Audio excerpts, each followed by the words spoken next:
Hey, it's Jamie, and today I'm doing a review on the Ickabog by JK Rowling. I have been on a bit of a JK Rowling kick ever since I read The Tales of Beedle the Bard. I did a review on that a while ago, and I enjoyed it very much. So I went ahead and read Harry Potter and the Cursed Child, which was also really good, and then I read the Ickabog.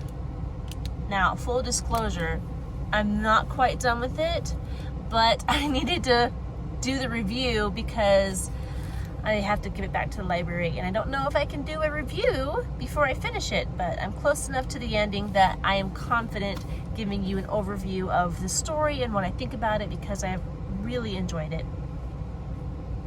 Now, the story, it is not part of the Wizarding World. It is a standalone story by JK Rowling, but it is a fantasy story. There is a king and a kingdom and a possible monster. I was practicing this video before I actually started filming. The story is a little bit interwoven and hard to condense quickly in a small amount of time. So I'm going to do my best. Here we go. So, there is a kingdom of multiple realms, all right? The king lives in Cornucopia. That's where the palace is. But there are other towns or cities around Cornucopia, and they each do their own thing. Like Kurtzburg makes cheese, and I think Baronstown makes wines, and they all have their own what they do for the kingdom. And on the outside of this kingdom is the marshlands and the marshlanders. They're shepherds, they're poor, they don't often have a lot to eat, and they have this myth. They don't think it's a myth. They say part of the reason why they're so poor is because the Ickabog steals their sheep, and everybody else in the kingdom, you know, the more well-off people who don't have to deal with their sheep being stolen think that, oh, those marshlanders, you know, there's no Ickabog.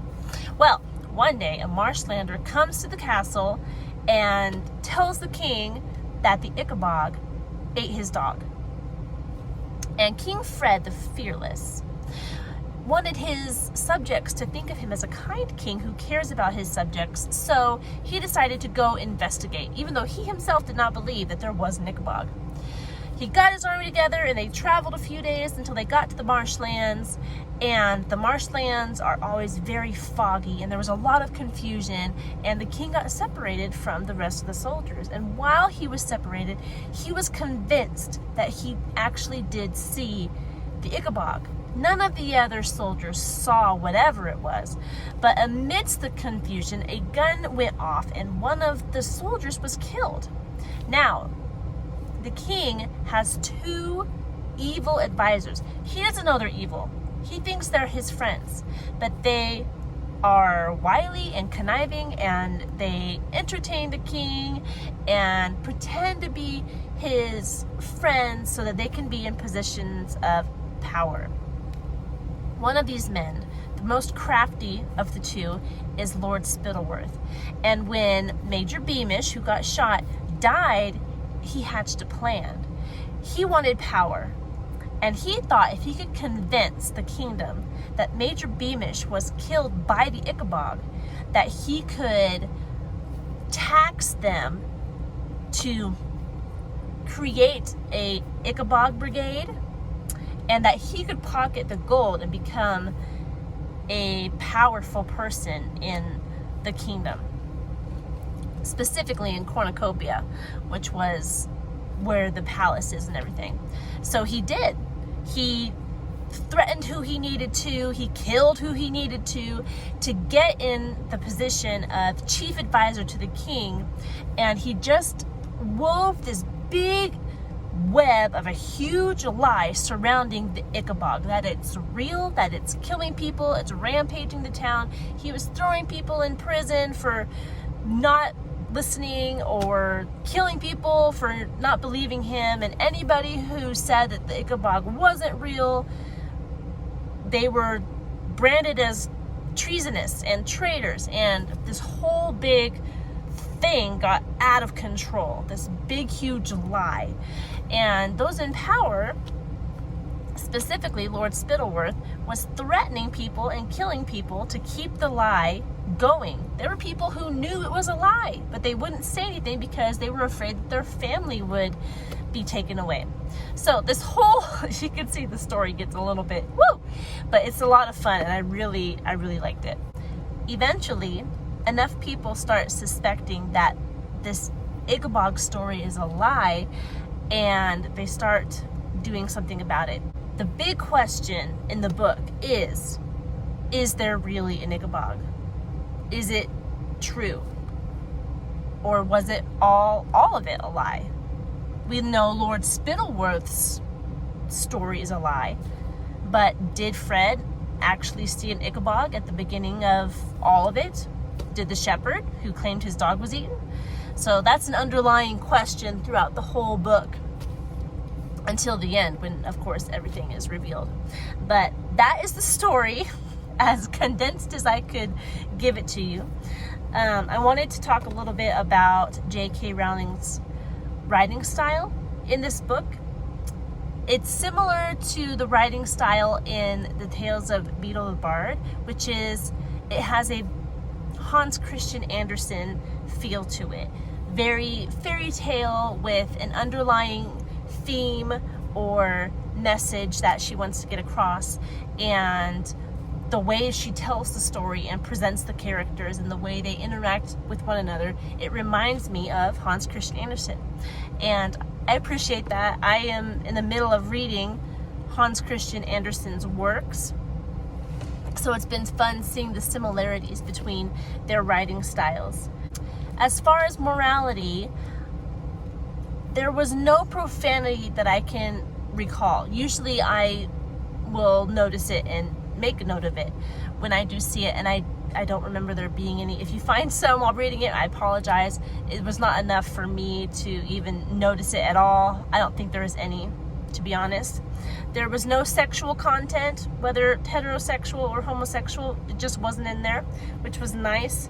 There were some mentions of people dying or people being thrown in prison or having to be executed, but none of it was graphic, because JK Rowling wrote this book for kids during the pandemic. She actually wrote it during the lockdown, and she held a competition for kids to submit their artwork about the stories in the Ickabog, and then the kids who won got their pictures featured in the book, which is really cool. I thought that was a neat touch. So all the illustrations in this book are from kids, and I want to see if I can find you some of my favorites. The Lady Islanda. Here's another one. I like this one too. That's Daisy Dovetail's dad. Isn't that beautiful? By Maya, age 11. She drew that.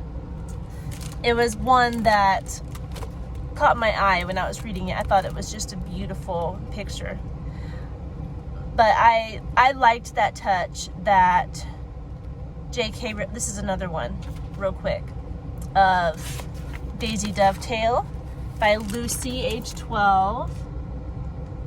So I thought that was a neat touch to the book, that JK Rowling put it out there for the kids to illustrate, and the winners were able to get their illustrations in the book.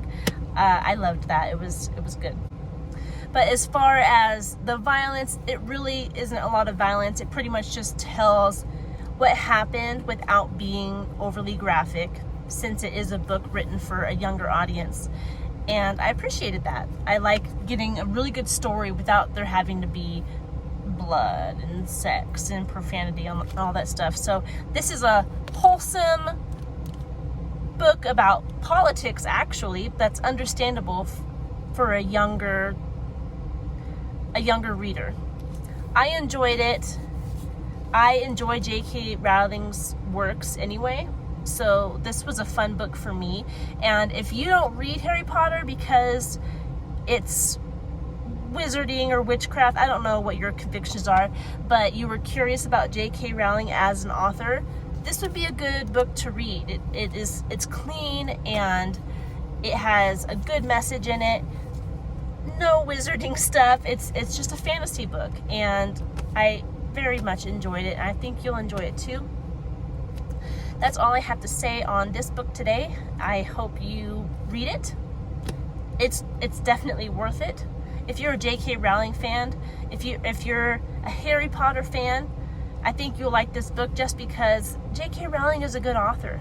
She knows how to write a good story. She's clever, and she writes good characters, and she has a lesson that goes along with these great themes. So I highly recommend the book. It was very fun for me to read, and that's all I got for you today. Thanks for watching, and I'll see you in our next video. Bye.